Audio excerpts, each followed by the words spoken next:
Hello, my name is Sasha Farbach, and welcome to another fresh episode of Break the Fake, the show where we fight against disinformation in our modern world. President Macron's controversial remarks in Beijing seem to have taken much of China by storm.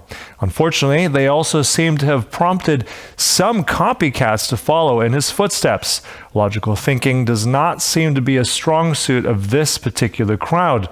Slogans are paramount, and the dumber they are, the better. In an interview with the Hungarian radio Kossuth, Hungarian Prime Minister Viktor Orbán said that, unlike the United States, Budapest does not support the war and will not get dragged into the conflict. He later added that Washington has not abandoned its plans to push its allies, including Hungary, toward involvement, but concluded with a promise that he will not allow such a course to become reality. The Hungarian statesman seems to have a clear view of who's actually responsible for the war in Ukraine. Surprise, it's not Russia. Not only that, Orbán apparently believes that the US is trying to drag the whole world into the conflict. Well, get ready. The alliance of Orbán, Putin, Lukashenko, and Macron is gearing up to save the world. This feels familiar, like a bizarro Captain Planet rehash, but with 4 characters instead of 5. Orbán is not exactly a guy you can kindly ask to leave a party. He's more the type you have to get security to kick out after he makes a mess.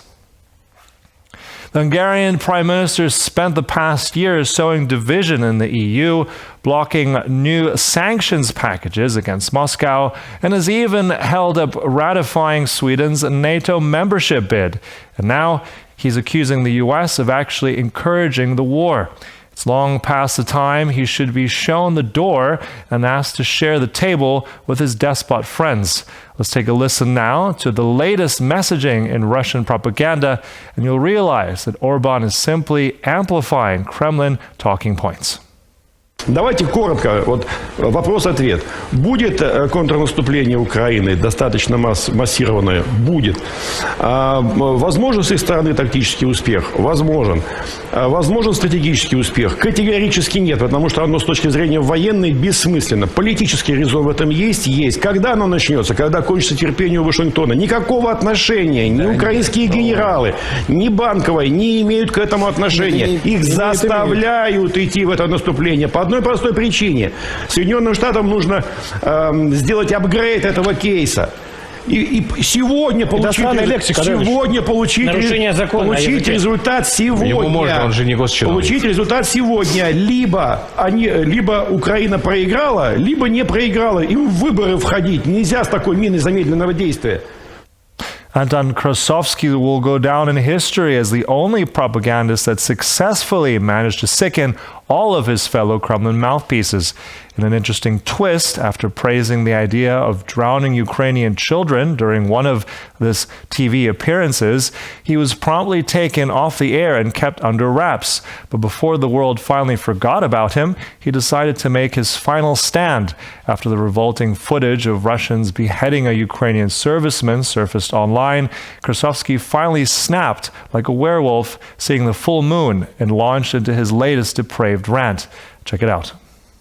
Теперь нам показывают старое видео, от которого мы должны отшатнуться с криком «Это не мы не такие». Но ведь мы и правда не такие. Это война такая. Война превращает жестокость в рутину, в ежедневный эмоцион. Не бывает войны без жестокости. Нет ей ни предела, ни границ. Страшно мне в итоге смотреть эти кадры? Ну, конечно, страшно. Осуждаю ли я наших с вами парней? Нет. И никогда не буду. Господь вычистит всю эту дрянь и мерзость, низость и жестокость. Вычистит. Но нам нужно победить. Победить любой ценой.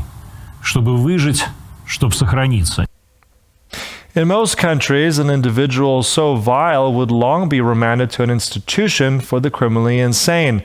But hey, Russia's different. In Imperial Russia, demand for psychopaths seems to be on the rise, which means that Krasovsky is bound to grow into a staple of the Kremlin's media efforts. Lukashenko is independent Belarus's first and only president. Elected in 1994, he's managed to stay in power for nearly 30 years. What is it, Alex? Didn't you have any friends when you were growing up? No one wanted to play with you? Is this what made you seek out like-minded despot friends? But here's the thing. Belarus is not a playground, and its people are not your toys. Lukashenko is widely known as a Putin puppet. We've all heard his speeches that had a maneuver to reiterate his support for Putin without inadvertently expressing support for the Kremlin's war in Ukraine. Lukashenko seems to be trying his best to dance through a thunderstorm without getting wet. But lest we forget, when Russian troops first began their incursion to sovereign Ukraine territory in February of 2022, they did do from staging areas in Belarus.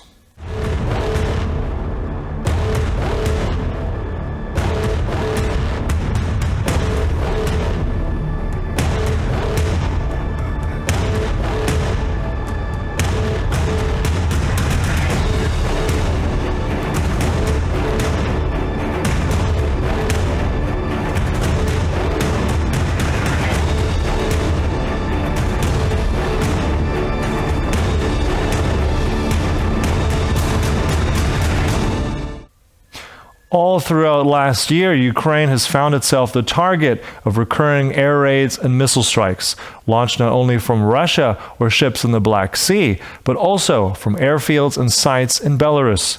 And on October 19th, 2022, it's been revealed that the Russians deployed at least 3 MiG-31K interceptors to Belarus.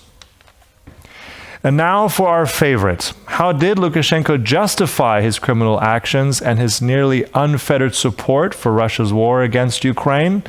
Naturally, he did it all prevent Ukraine from launching the war, which is what Kyiv wanted to do all along, at least according to the classified information that only 2 people in the world had access to, Lukashenko and his pal Vladimir Putin.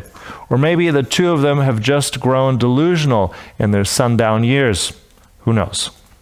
Мы на них нападали, не мы. Превентивно ВСУ начали стрелять, когда еще мы с вами за 2 дня были у вас дома. К сожалению. Да, мы это с вами сидели в вертолете, докладывали постоянно. Они начали. А я сейчас вам покажу, откуда на Беларусь готовилось нападение. И если бы за 6 часов до операции не был нанесен превентивный удар по позициям, 4 позиции, я сейчас покажу, карту привез, они бы атаковали наши войска Беларуси и России, которые были на учениях. Поэтому не мы развязали эту войну, у нас совесть чиста. Хорошо, что начали. Биологическое оружие, самые большие электростанции атомные. И все это было готово. Well, with all this information, would you still think only Russia started the war against Ukraine? Well, it was a joint union state effort. We all know the truth, that Alexander and Vladimir are the true aggressors in this war. And we all hope that the 2 of them finally get their due at The Hague. And that's all for this episode of Break the Fake. We'll be back for more next time, only on TVP World. Goodbye.